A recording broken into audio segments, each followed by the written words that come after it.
Here we go. No.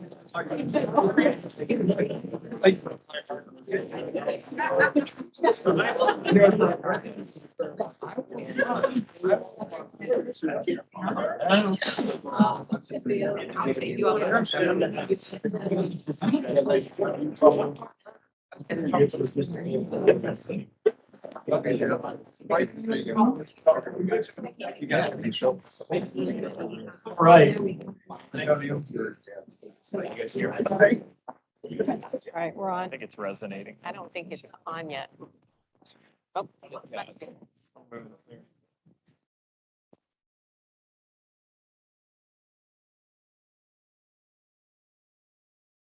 All right, well, welcome back for our third session on virtual schools. In this session, the chair is Julie Young. She's Vice President of Education Outreach and Student Services at Arizona State University. She's also the founder of the Florida Virtual School Academy, so really a true pioneer in this space. And she's joined by Kurtis Indorf, who's on the panel. He's Chief Innovation Officer of Great Hearts America, which serves 23,000 students, and they serve students in brick and mortar charter schools, fully online virtual schools, and also, I'm told, micro schools, so very neat. And then he's also joined by Mickey Revenaugh of Pearson Virtual Schools. She's co-founder of Connections Academy, which I thought was the largest network, but You keep believing that. yeah, okay, so I thought it was the largest one, but apparently it's the second largest one in the country. And you're serving, it's about over 100,000 students. I think we're up to about 118,000, yeah. How about 100? Wow, okay. About. And well, David's going to beat you. So we also have David Vise of Modern States. He's the executive director. And I believe the program is called Modern States Freshman Year for Free. And it's the largest free college program in the country. And you serve over 300,000 students. Okay, excellent. All right, well, I'll turn things over to Julie then. Thank you all. All right. Thank you so much, Daniel. And it is a pleasure to be here with all of you. To do just a little bit of framing, as we have had the opportunity to be here today and to listen to the different kind of categories that we are talking about in terms of choice. What we know about the categories and virtual education is virtual education encompasses all of them. And so if I kind of do a little bit of a definition for the point of, making a comparison, if we go back many years ago, 25 years ago, I did have the privilege of becoming the founding president and CEO for Florida Virtual School, the first statewide legislatively created public virtual school in the country. And that was in 1997. And along came Mickey Revenaugh as the co-founder of Connections Academy in 2001. And so as we're sitting here today listening, we looked at each other and said, does this feel like a lot of recycled conversations? Because the conversations that we're having today about who's for it, who's against it, is it homeschooling, what's the terminology, are all the same conversations that we've been having for the last 25 years. So one of the things I think that's most interesting about virtual schooling is if we think about, okay, what's the difference? Well, about 10 years ago, Michael knows this, we started to try to define all these things. We had to get the exact definition of blended learning. We had to get the exact definition of virtual. We had to get the exact definition of hybrid. And we would compare notes on these definitions to make sure that we were presenting them correctly. Well, the virtual component really was about the fact that teacher and student were completely separated by space, time, and distance. And in many cases, certainly when Florida Virtual School started, a teacher and a student never met face-to-face. We did not have Zoom. And so if indeed they did meet face-to-face, it was because usually a teacher would go to their soccer game or meet the family at McDonald's, or in some way, shape, or form reach out to have that opportunity, of course, if indeed they were local in proximity. So the other thing I think is important to note, and we'll talk, I'm sure, about this a little bit, is that lo and behold, we have this pandemic. And I am all about silver linings, and I am all about, once you get past the anxiety of a tragedy, you kind of know that there's going to be something good that comes out of it. And I've had more people ask me, and I'm sure you all have too, over the last couple of years, are you not completely unnerved about what happened during the pandemic in terms of online learning, virtual learning, and this new term that we're calling remote learning, which is not high quality virtual learning. So let's make sure we establish that right off the bat. But what did happen is there was an awakening. And it was like, wait a minute, virtual learning has been around now for 25, 26 years in the K-12 space. But all of a sudden, 2 years ago, it was like it was new. And people forgot about the fact that there were high quality models all over the country of which we could have drawn upon to create a high quality education for our students during a pandemic, just in the same way that for years we've been able to do that during a hurricane. So with that, we're going to launch into some conversation today, hopefully a little bit. I know it'll be a little provocative because Mickey's on the panel. So that's a good thing. I like my new reputation. That's Yes, really yes, fun. yes. But what I'd like to do is ask each of you to talk a little bit about your journey and your program and why parents and students are coming to your program. What are they finding there that they're not finding elsewhere? And Kurtis, we'll start with you. Great. Thank you, Julie. Can everyone hear me? Okay. So I work at Great Hearts Academies. Great Hearts was founded about 20 years ago. It's a classical liberal arts institution. We serve about 25,000 kids in brick and mortar schools across 2 states as a public charter school. 2 years ago, this month, I went to our CEO and said, I think we should launch a best-in-class virtual school, not emergency distance learning, right? But actually do it right and build it from the ground up. And our CEO said, Kurtis, if you can find the kids and raise the money, you can do it. And so in January 2021, we launched Great Hearts Online Texas. The following August, 6 months later, we launched Great Hearts Online Arizona. We also launched Great Hearts Online as a private school in Texas because laws didn't pass. 3 months after that, we closed the private school and relaunched a public charter Texas school. A few months after that, we launched our first Great Hearts Micro School. We have 4 now across 2 states. And then next August, we'll launch a national online school. I share that all to say, we're trying to build by listening to parents and kids and giving them the models and options that they're looking for. And this work was done in partnership with families and building off of the mission and mode and model that families were looking for from Great Hearts Academy. In Great Hearts Online, because that is what our virtual school is our topic here today, we are trying to do a number of things that is a both and approach. Jim Collins in Built to Last talks about the genius of the and. It's not A or B or C or D, it's A and B. It's C and D. And so we are an online school, but we're also built for relationships. We have 15 kids in a live class. We believe relationships and community is the foundational element of a school. Kids learn through a computer, but we also ship them concrete manipulatives and science kits and things to learn and engage from. We believe in online community and forums, but we also have meetups across Texas and Arizona every single month in 6 geographies across each state. So we're designing and building a both and approach. which is not either or.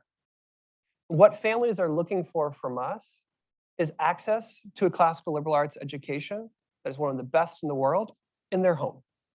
They're looking for Great Hearts School at home. Secondly, they're looking to be partners in their child's education and in their child's formation. They don't want to be held at arm's length. They want to be brought in. We heard this from multiple panels today. They want to be pulled into the conversation and treated truly as partners.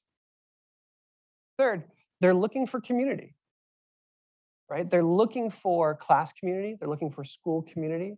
They're looking for local communities that may not be associated with their school of record. They want to build community for their children and for their family and for their life. And then fourth, like a lot of online schools, they're looking to hack time and space. They want time, space, pace, flexibility. If I want to go hiking with my family on Friday, I want to be able to do that because that matters to me.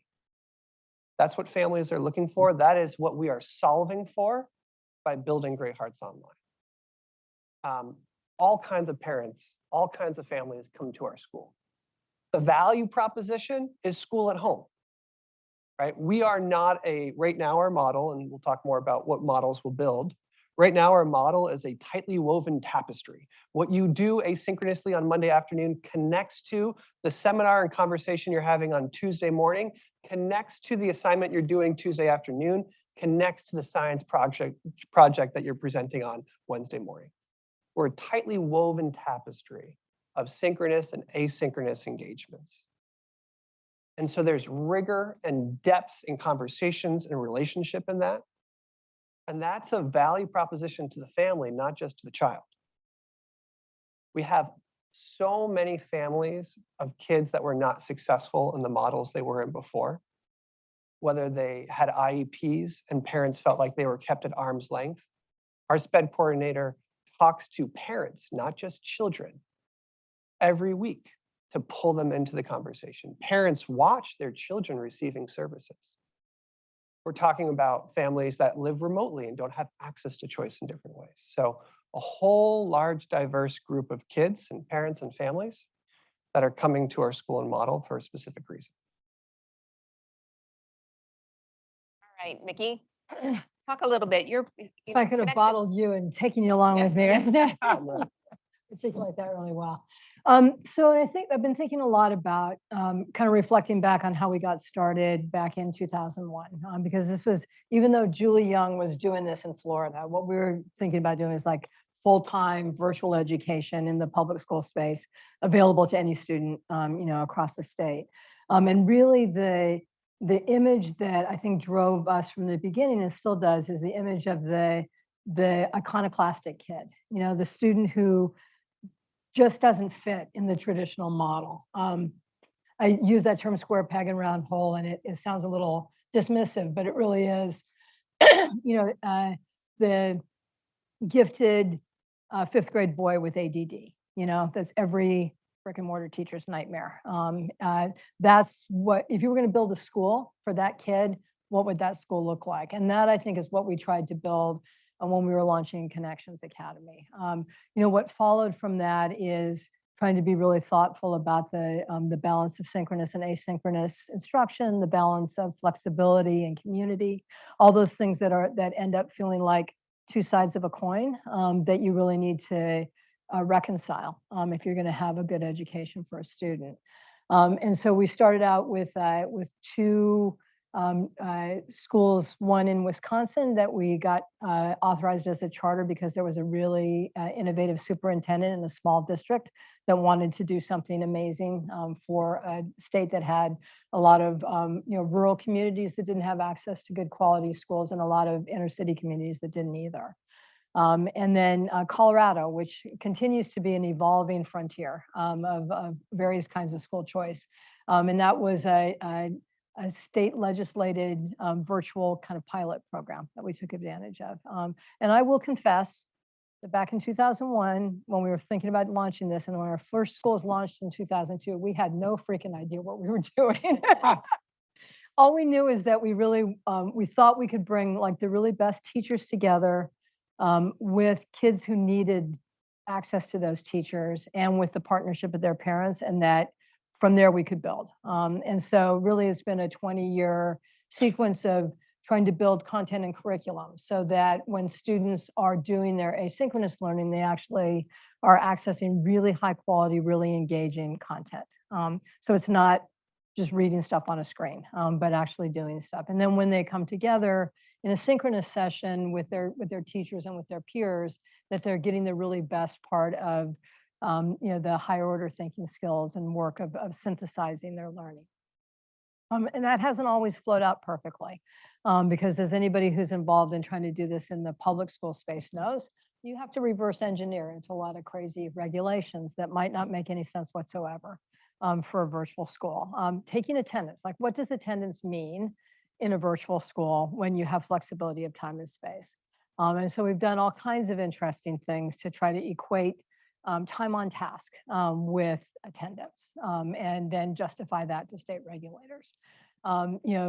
Figuring out in some places where families have to register as homeschoolers in order to attend a virtual school. And what does that mean in terms of how they're seen by their school districts? How do you facilitate the engagement of families in a physical community with their public school system if the kids want to play sports, for example, or take advantage of other kinds of activities? Some states welcome that and encourage it. Other states, it's like, hey, you checked out of our system, you're dead to us. We don't want to see your face around here. And so all of those things, we're now in, we have 45 schools in 32 states, right? So we're in a lot of states, and every single one of them is different, as everybody here, I think, has learned from how you fund, how you regulate, who's going to come out of the woodwork to be against you. To your question, like who would be against this? I would say in the earliest days in Wisconsin, it was actually the homeschooling organizations that were dead set against online school. And it was because they were afraid that this was a plot by the government to re-regulate homeschooling. And that was a legitimate concern. But when you drive up with your little car full of samples to do your information session, and there's like homeschool families picketing around the block saying, don't come into our community, it's a little unnerving. And so finding a way to bridge those divides, how to talk to the teachers union, how to talk to all the different interest groups that are involved there. What I will say that's been very interesting about the last 20 years, we've done some experiments with blended learning. We've done some experiments where we didn't call it microschooling then, but it was kind of microschooling. We've supported and not supported homeschool cooperatives, depending on which state it was and how much trouble we thought it would get us into. But what I really think is interesting, particularly about this gathering, is that I think you could safely say that the advancement of virtual schooling, especially state-supported virtual schooling, is what shook the foundations and rafters that allow all these other innovations to actually happen. Because the questions about how do kids get the socialization and community that they're looking for in a fully virtual school, will suddenly up come micro schools and pods to answer that question. I'm not sure people would be asking that question if it wasn't for virtual schooling existing in the first place. So I'd like to take some credit on behalf of Julie and myself for being the godmothers of all of this, but also running through the traps of all the things that can be challenging and can go wrong. Like, for example, graduation rates, right? Have been a sticking point in a lightning rod for a lot of virtual schools around the country. And it's partly because of the mobility of the population. Once you're going into virtual schooling, you can change your virtual school really easily. It's a lot different than pulling your kid out of a brick and mortar school and going someplace else. And it's easy to lose track of kids and figure out where they went. And so we've had a 10+ year effort to try to make sure that we're really carefully keeping track of students who leave us, so that we can say to the state regulators, no, they didn't drop out. They went to Prenda, or they went to someplace else. They're still going to school. We haven't lost them. And hopefully those obstacles and challenges that we've worked through over the last 20 years make it easier for new kinds of innovations to come into place, both in the publicly supported sphere, in the semi-public supported sphere, and in the private sphere. Because I really do believe that the ecosystem thrives through diversity, and that lots of different kinds of models are really important to have. And as long as we all kind of keep pushing the boundaries, I think we'll end up having lots of ways that students can thrive in the future. So that's my story, and I'm sticking to it. David, before you start, a finer point on the question earlier about how do we scale this, how do we proliferate these models, et cetera, and what are the barriers to that? The other side of the story, Florida Virtual School came about because of the homeschoolers. There was a small group of homeschool families that literally sat in a restaurant and mapped this out on the back of a napkin, and then took that to Tallahassee to speak to legislators about what would this look like. Of course, you may or may not know, Florida is a very homeschool, Tim Tebow law, homeschool fan state. Fast forward to ASU Prep Digital in Arizona, homeschoolers in Arizona, if they actually take public money, they lose their homeschool status. So we serve very few homeschool students in Arizona, whereas in Florida, 25% of our population consistently year after year were homeschool students. So it's very different in terms of the landscape. David, you bring a little bit different bent to this conversation and take us into post-secondary and tell us a little bit about Modern States and freshman year for free. Well, first I want to go back to the year 1939 and 1940, and I'm going to go year by year until we get to this. We're going to get to the heart of the matter.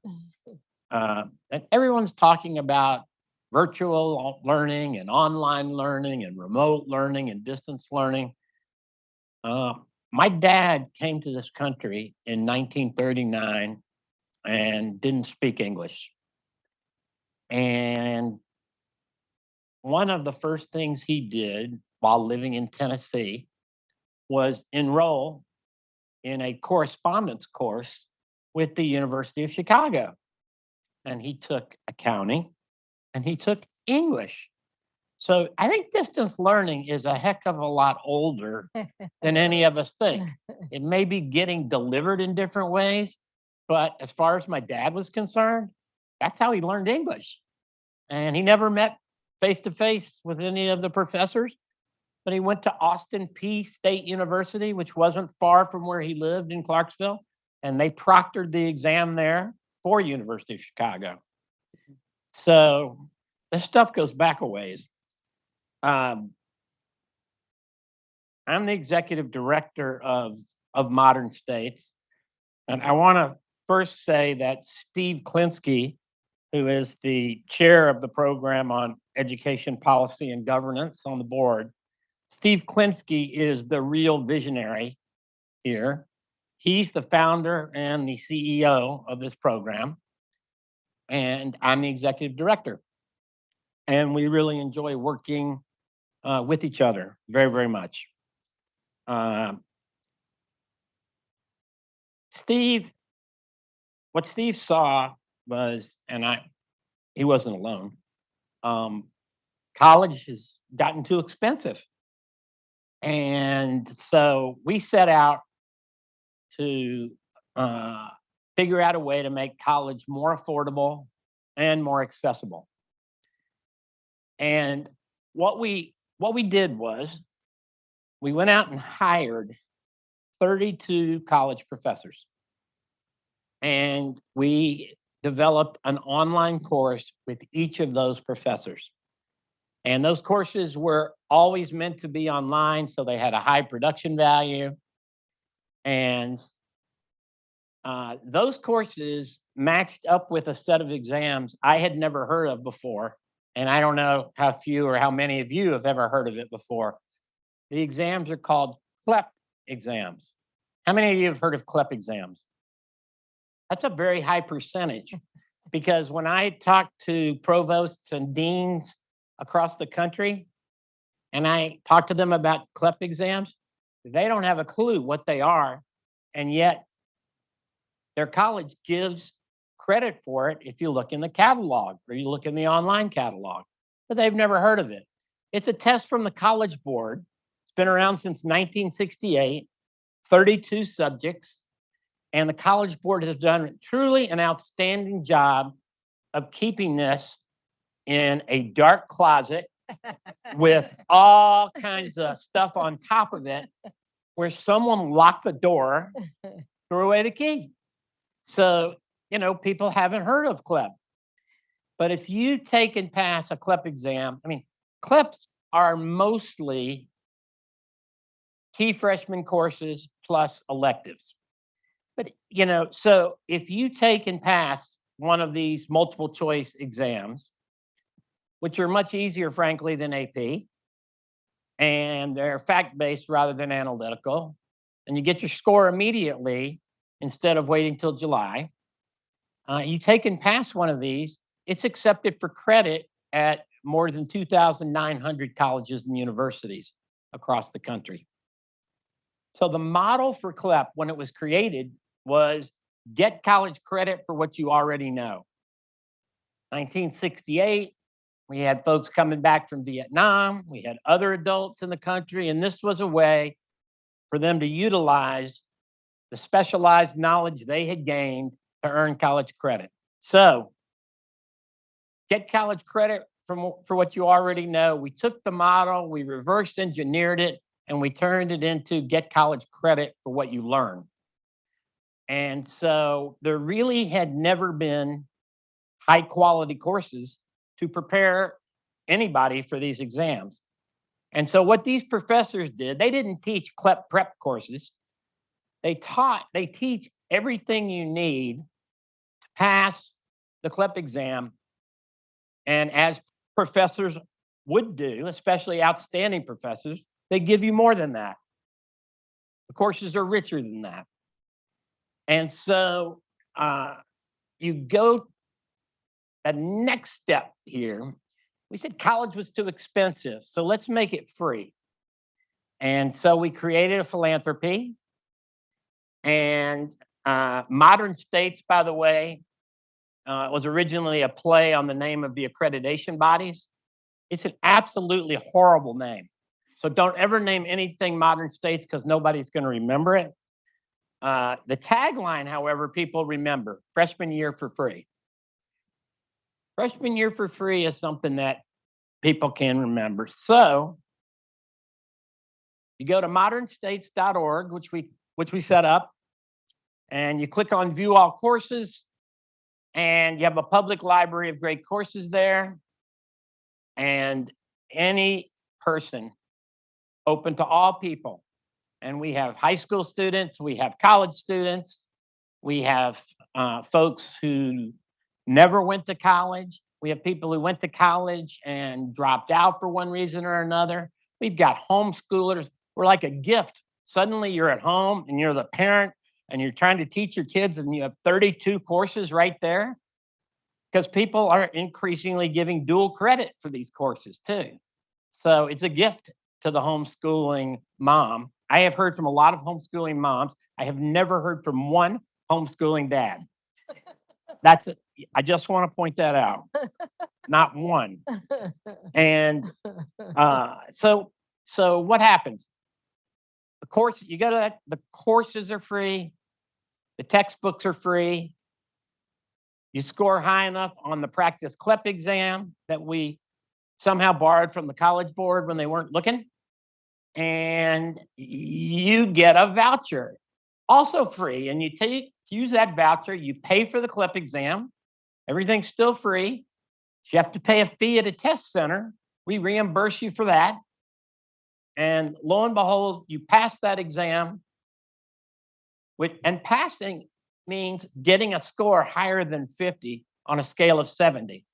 Now, if you wanted to create something really obscure, which apparently the College Board did, you would say a passing score is 50 out of 70, because everyone knows a 50 is not a very good score. People get very happy and excited about scoring 50. But right there, what you have is an easy way for anybody around the clock, any day of the week, anytime, to take a course on any device that connects to the internet, including a cell phone. And they're doing it. We have 350,000 students so far, and they're using it in a whole variety of different ways, in ways we never imagined. We were really focusing on how do we make college more affordable? How do we make it more accessible? The colleges that accept CLEP generally will let you do your freshman year for free. They'll let you do 1 year. They don't say that, but they give you 8 or 10 CLEP courses where they'll give you credit. And so to take the next step, it's not only that all of that is free, you can save 25% of the cost of college. And I bet that's something that all of us would enjoy doing. We tried to make this as good an experience as possible. So in addition to the courses, every 6 minutes in a course, there are multiple choice questions every 6 minutes. The reason? People can't pay attention longer than 6 minutes. Or at least they say they can't pay attention for longer. This feels like about 6 minutes in an online course. And so there's multiple choice questions. You get them right, you keep going. You get them wrong, you rewind, and you do it again. And you might have been daydreaming, or you might just have not comprehended the material. Could be either one. You can watch the course at regular speed, double speed, or 1/2 speed. And that's a little bit of personalization. And if you want to, also for free, you can print out a transcript of every single word the professor says in the entire course. In math, there's a track of courses: college math, college algebra, pre-calculus, and calculus. Everything else is just what you think it would be. 2 semesters of econ, a science like biology, chemistry. Spanish is the #1 most popular of all of these courses. And then you throw in a little English lit, and maybe you take psychology or sociology. There you have it. Some students take 1 course. Some students take many courses. It's used, as I said, in a variety of different ways. I've heard from people who used this program after they had dropped out of college because they ran out of money and they were 2 courses short of graduating. And somehow they stumbled on us, and then they get their college degree. Now, I am not in any way, shape, or form saying that this is a better experience for someone than being able to go and live on a college campus and get everything that goes along with it for 4 years. This is an alternative to that, or it's something that can be blended with that. But it's not the richest experience there is. Every student is different, and every student of all ages is different. So step back from all this and say, well, what if they have questions? They can't interact with the professor. We have over 50,000 people in a Facebook group, peer-to-peer, where you can go and get answers to any of the questions. People will help each other and help each other understand the material. Is this making sense? Because it's really a very simple idea. You don't necessarily need 10,000 different people teaching accounting 1A or macroeconomics. If you have one great course, it can actually be used by anybody who can access it. So I really hope that we are able to help as many people as possible. I want to emphasize again, this is a philanthropy with an operating program. So we are doing this 100% to help people. Steve Klinsky and his family have very, very generously been the leading financial supporters in building this. It took us like 6 years to build it, hiring 32 college professors and having them do something like you want them to do is a pretty heavy lift. Yeah, Steve left that to me. And it's being used, for example, in high schools in all kinds of different ways. Imagine a high school that doesn't have a math or science professor, a math or science teacher in calculus or in chemistry. Suddenly they have a way of teaching it at no expense at all. Other high school teachers are using it in their classrooms and using it to reinforce the model that they're teaching, just tucking it in. Other teachers prefer to wait and use this at the end of the school year, and after they've taught the full course and after students have taken our full course. So I'll say one last item. I got a phone call about 8 weeks ago from, actually I didn't, I got an email. I got an email about 8 weeks ago from the New York City Department of Education. Now, everyone, I didn't know this, but everyone who knew anything about the New York City Department of Education told me, whatever you do with this idea as you're working on it, do not go to the Department of Education, because your idea will disappear and you will go down a hole somewhere and you'll never be heard from again. So I've scrupulously avoided that. And we went about setting out a program. And one of the programs we set out, it's not just a national program. We set up something called NYC Freshman Year for Free. We have 3,000 New York City high school students in 60 high schools. And it's a very city specific. We don't give them 32 courses to take. We give them, here's the 10 or 12 that you're going to need to have for your freshman year. And we had done something a little bit differently too. And that is we compensate or pay, if you will, the students a stipend if they pass a course and pass an exam. Because I found out that one of the great things about our courses is, that you can take them at your own pace. And one of the worst things about us is that you could take them at your own pace. But if you create a deadline, after I saw nothing going on for the first 2 months in October, I said, okay, anybody who takes and passes a course and an exam by Thanksgiving gets $150. And so we began paying the students for their performance. This was, starting in 2017 and continuing during COVID. And we even took that 150 up to 300 at times during the holiday season. And we said, hey, if you'd rather have an Amazon gift card quickly, we'll send that to you. There is no limit on the number of courses that you can take and pass in terms of being paid. And what we really did was set a deadline with a carrot attached. And a program that was kind of going like this started going like this. So anyway, I'm just going to wrap up by saying that for me, this has been perhaps the most rewarding experience in my life.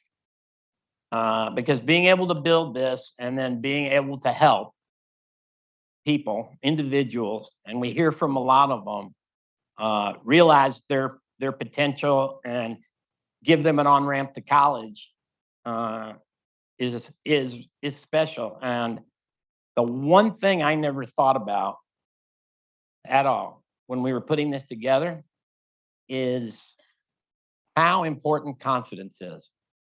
If you're an adult and you haven't been in college for 25 years or you never went, you're scared out of your mind to go back.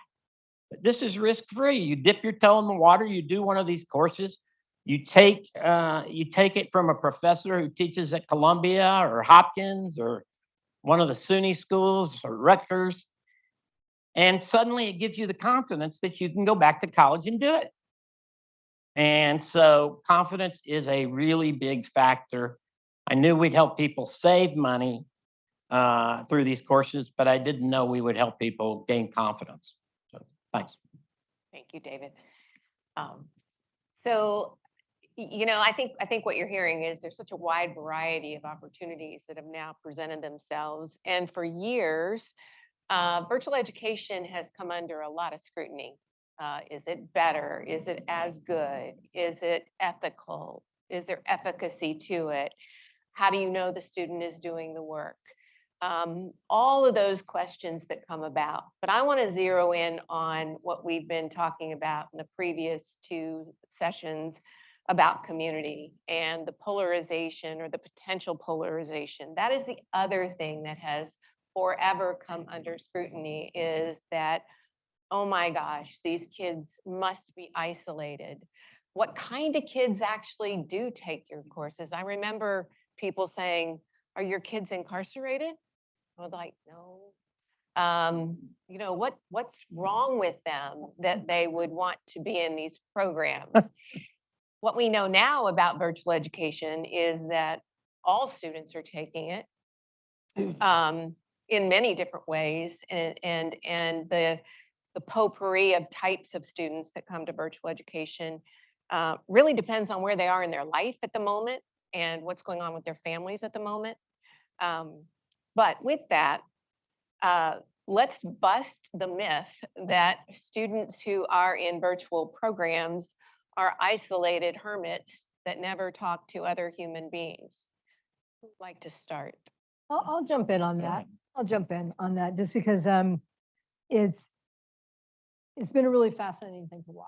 One of the things that was the most gratifying piece about looking at online learning was actually realizing that in our Pennsylvania school, we had kids from Erie, we had kids from really rural places in Pennsylvania, we had kids from downtown Philadelphia, all in class together. Those students would never have crossed paths in a brick and mortar school. They would never have met each other or had any reason to be connected to each other in any way. So I think in some ways we create this opportunity for boundaryless and borderless communities where students can find their peeps, whoever those might be. So we have a lot of students in our schools that are have been bullied because they're gay or transgender, and in their brick and mortar school, that's a really dangerous thing to be. They come into a virtual school, they get to decide how they're going to reveal who they are to other students, but they can find other students that are their allies and friends.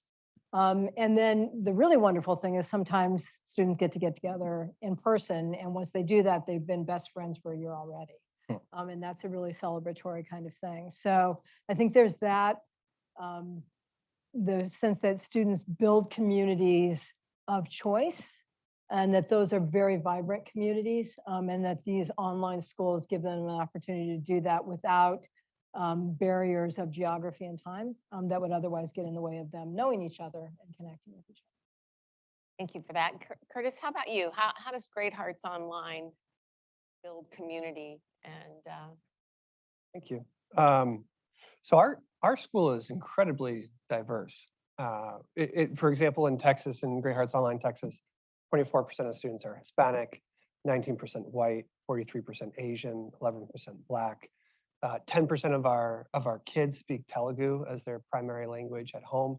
It's an incredibly diverse school. And I am really passionate about the concept of democracy. What does it mean to build democracy? What is democratic theory? How do you create a strong social fabric within a country that brings people together? There's bonding relationships around lines of similarity, and then there's bridging relationships around lines of difference. And in a virtual school, part of what we can do is create bridging relationships. Like Mickey said, these are children and families that never would have met. They are in different cultures, they are in different cities, they are in different spaces. And there's a real intimacy in a positive way in being in school, in your home, in small classes. Our kids come together, our scholars come together outside of class time, right? That's facilitated. We have lunch bunches, right? come together to talk. They come together to share about their life. It's like, oh, this is the meal I'm making. This is a traditional meal for my family. Oh, this is a musical instrument. Like kids will come together to have recitals with each other, right? They play the piano and they play the violin and share these really personal experiences. This is my cat. This is my room that I share with my siblings. Like they're building relationships. And these kids are not from similar backgrounds or cultures or neighborhoods. They're building, bridging relationships. That makes our societal fabric stronger. And then adding into that an academic program that's about seminar and listening to people disagree with you and responding in conversation, grounded in a text and grounded in evidence. And all of a sudden, the opportunity to strengthen the social fabric of our country. Like I wake up every morning thinking about this. I think it's a true opportunity that virtual schools have when we do it right. I think we have about 10 minutes left, so I think we should open up to anyone in the room or anyone online that may have a question.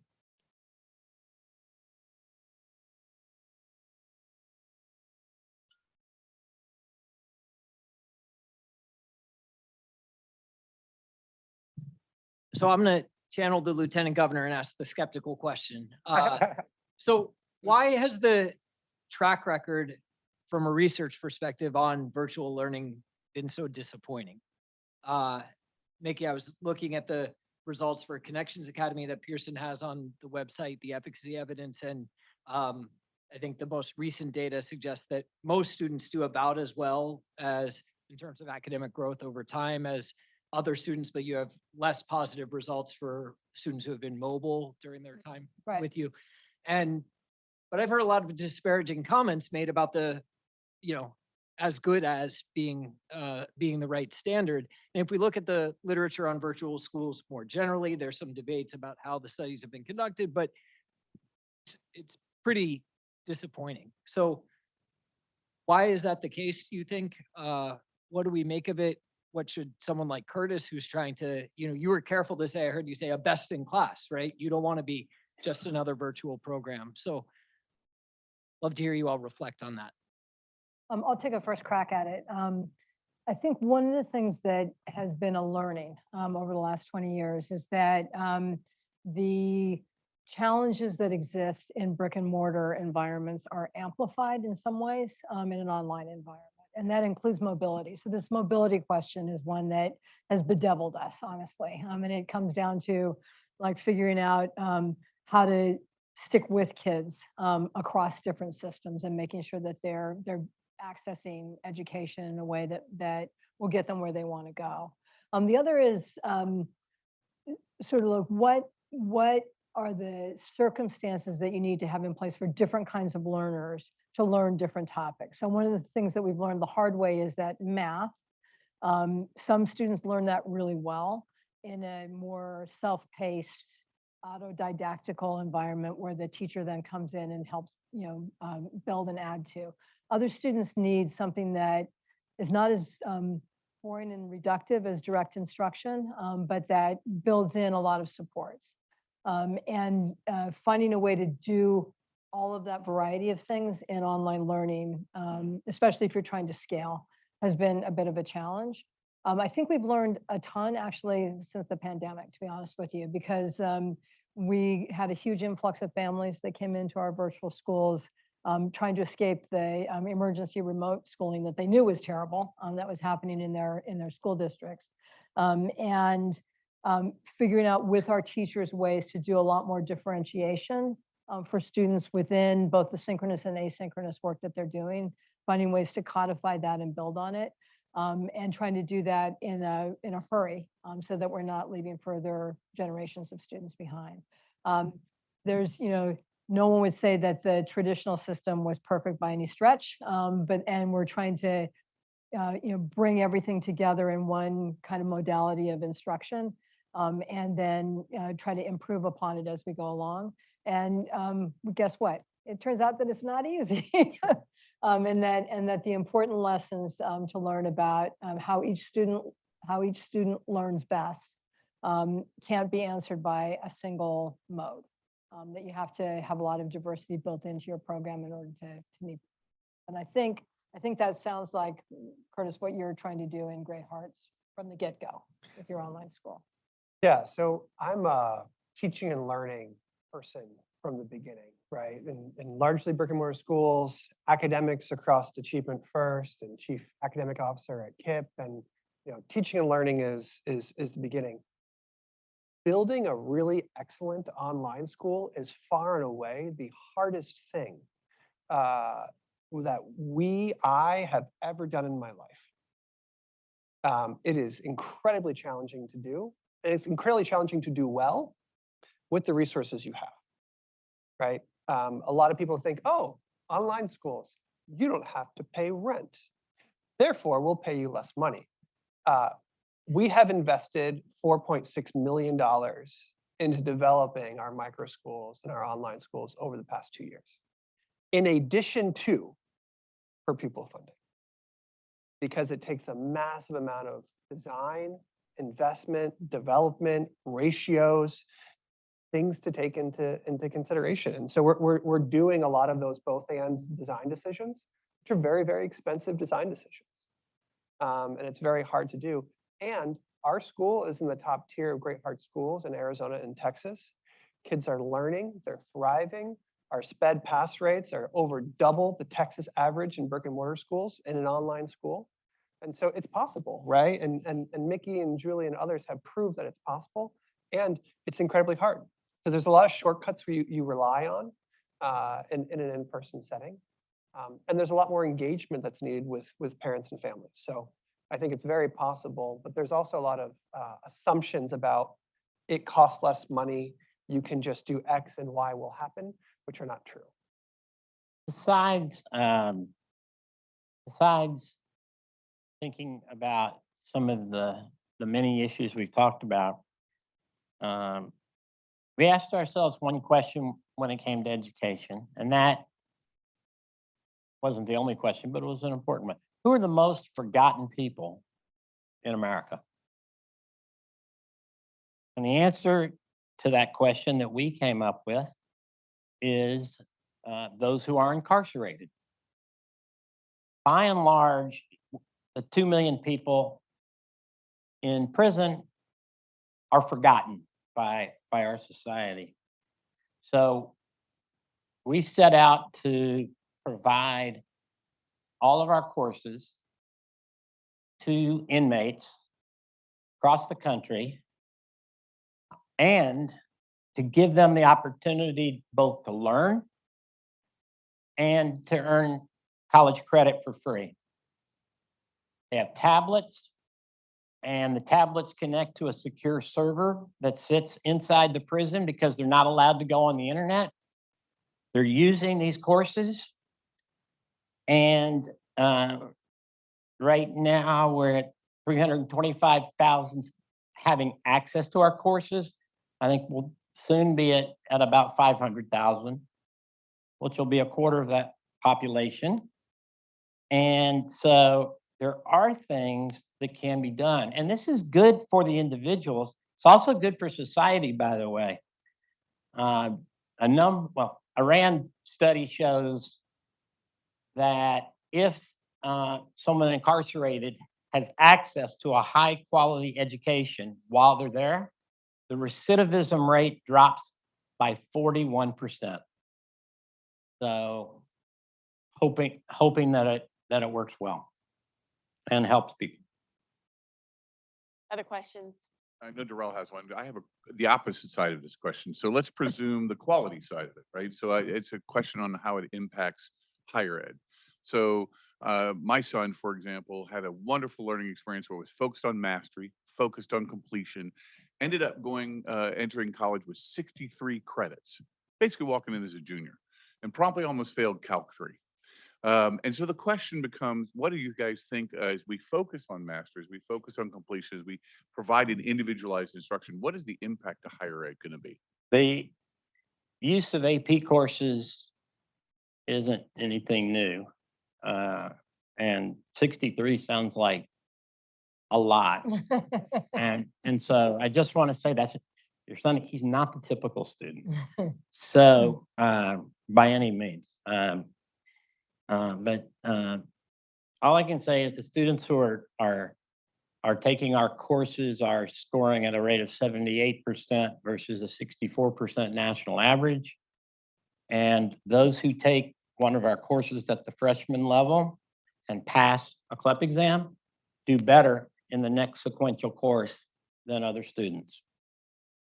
So One of the things we definitely have heard over the years is that from higher ed institutions is actually students who have gone through virtual schools tend to thrive a little bit more in a college environment because they know how to manage their time. They have that kind of agency and self-management that you don't get in a traditional school setting. And we have not seen that there's been a content gap, that, that students seem to be really well prepared for doing that higher level learning, from an academic point of view, but they're really well prepared for it from a sort of temperamental and mindset point of view and how they can move forward. So. Robert, if I could just go one level up, not just to college, but society and life, right? Part of the reason why we're all here today is because the world is not like it was. And it begs the question of what will education look like in 20, 50, 70 years? And so that's why I'm doing what I'm doing. That's why we're building what we're building. And at first I was focused a lot on strategy. What's the strategy? And I was like, I have no idea what education is going to look like in 10 years. I can't build a strategy for that. But what we can build a strategy around, and what I can build instead, is assets and capabilities. What are the assets that we need to be able to develop to build the models of today and build the models of tomorrow? One, high quality technology enhanced teaching and learning. It's a part of our present. It's going to be a huge part of our future. Two, communities coming together to create in-person learning opportunities and experiences, right? We just had the last 2 sessions about that. How do you tap into that? How do you build in that momentum? And then third, how do you accelerate and decelerate pace, acceleration of learning or the remediation of learning? How do you bundle and unbundle learning in different ways? And how do you blur the lines between public funding, private models, et cetera? So 3 key capabilities. That is our strategy. We're trying to build those 3 capabilities, have a hypothesis of how that goes together now. I have no idea what's going to look like in 20 years, but I'm betting that those 3 capabilities will allow us to build what those models will look like. The reason why I'm saying that is kids engaged in those models will know how to switch different learning styles, different learning modalities, different types of engagement, interpersonal interactions. Content, of course, has got to be rich from the beginning, but different kind of pedagogies, online pedagogy, in-person learning experiences. The student that is engaged in that model is prepared for the workforce today, not just for the workforce in 50 years. And so I think the students engaged in these types of learnings will be doing the work like we all are doing, right? We're all hybrid professionals in many, many ways, responding to text via phone to move things forward at work, right? So that's part of my answer is about this. I have a little bit of a, you know it when you see it question. So I think the consensus is that most folks have had exposure to half-baked or poorly delivered virtual instruction. and in-person instruction too. Well, then, so I didn't think I need to say the quiet thing out loud, but yes. But so my question is, if I'm a parent right now, or if I have enough free time to watch the stream, and I'm thinking about a virtual option for my kid, what are 2 or 3 things I should be looking for that are signals of an excellent virtual option versus the experience everyone else has had already?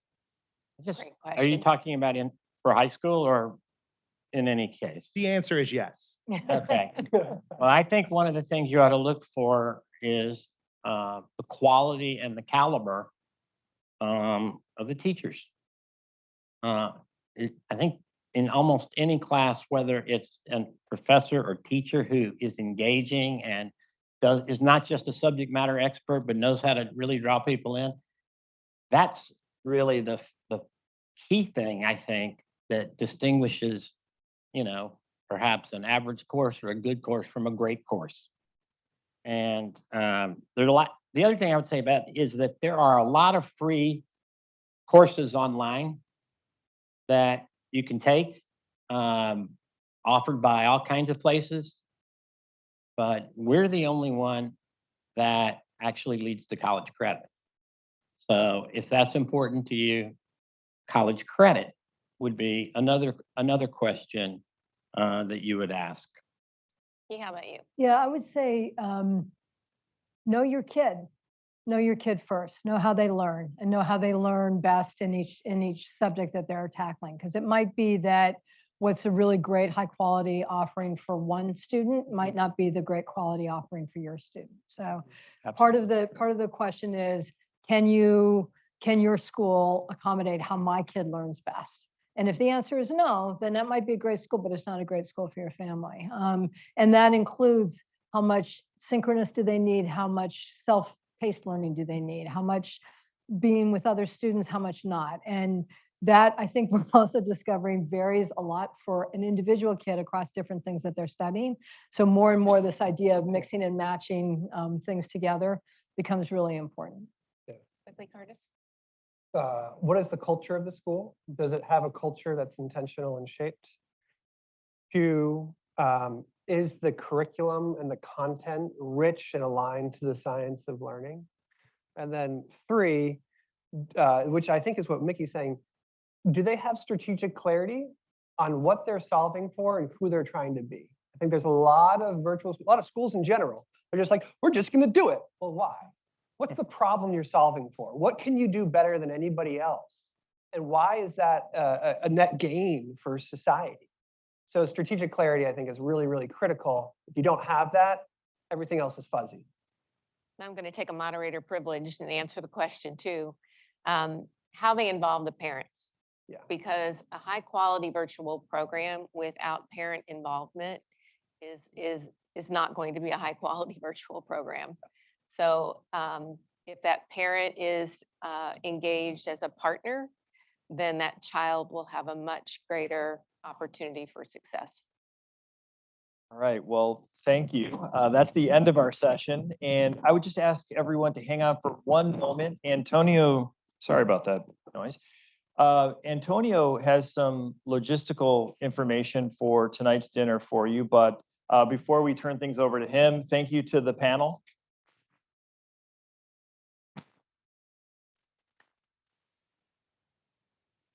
Thank you, everybody, for being with us today.